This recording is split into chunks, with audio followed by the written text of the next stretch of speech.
বিকেল হলেই বাচ্চাদের বায়না শুরু, বার্গার, পিৎজা কিংবা মোমোর। তার সাথে বড়রাও কম যায় না। কিন্তু প্রত্যেক দিন বাইরের খাবার খাওয়াটাও উচিত নয়।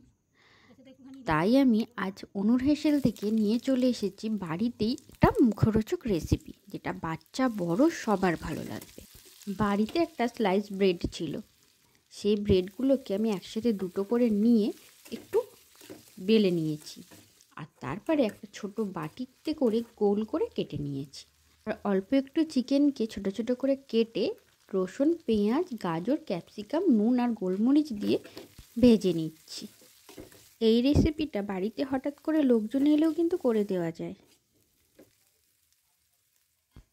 চিকেনটা আমার ভাজা হয়ে গেছে। এবার আমি এটাকে সাইড করে রেখে দিয়ে একটা ডিমকে একটা প্লেটে অল্প করে নুন দিয়ে বেশ করে ফেটিয়ে নেব।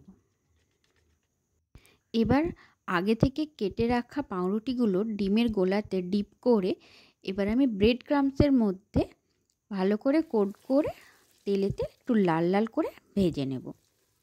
এই ব্রেড ক্রাম্বসটা আমি বাড়িতেই তৈরি করেছি। এই স্লাইস পাউরুটিগুলোকে একটু ছোট ছোট করে কেটে মিক্সার জারেতে একটু গুঁড়িয়ে নিয়েছি।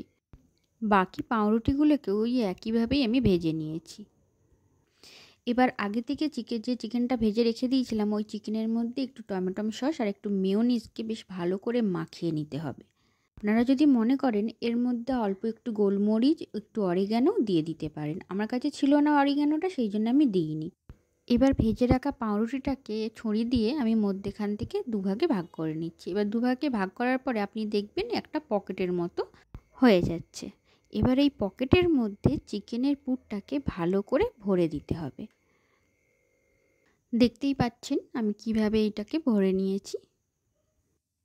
এই একইভাবেই আমি বাকি পাউরুটিগুলোকেও রেডি করে নেব। এবার একটু সাজিয়ে গুছিয়ে বাচ্চাদের কাছে ধরে দিলেই বাচ্চারাও খুশি। আর এইভাবে যদি আপনি বড়দেরকে দেন তাহলে বড়রাও খুশি হবে।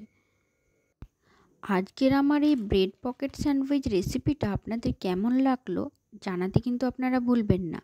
আর যদি ভালো লেগে থাকে তাহলে একটা লাইক, কমেন্ট আর একটু শেয়ার করে দেবেন।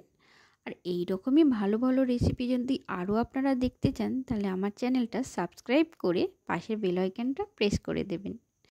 সকলে খুব ভালো থাকবেন।